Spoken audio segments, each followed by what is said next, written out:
Assange is a free man and back at home in Australia. His battle with the authorities is not over. He still wants to clear his name. His wife, Stella, told us today he should never have been punished and persecuted. His lawyer told us President Biden should give him a presidential pardon.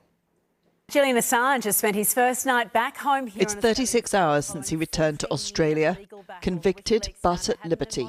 For now, Julian Assange is leaving the talking to those who've been his voice throughout his incarceration.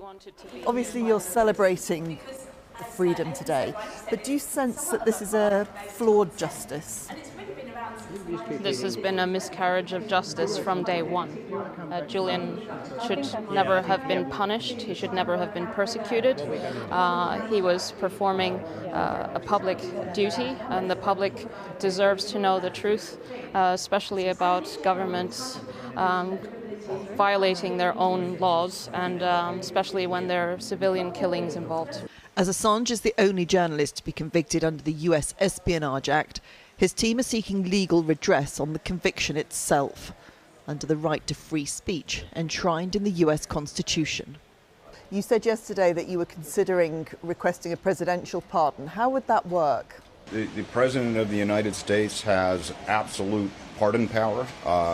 President Biden or any subsequent president absolutely can, and in my mind should, issue a pardon to Julian Assange.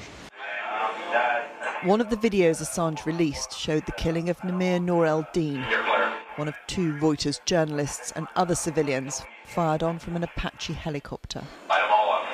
Namir's brother questions how Assange is the only person ever convicted, despite some of the actions he revealed being described as war crimes. Humanity has won over American arrogance.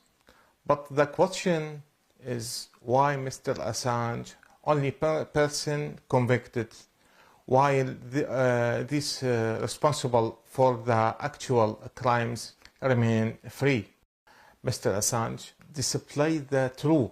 It's not only my brother case, it's about the many hundred or thousand in the crimes happened in Iraq.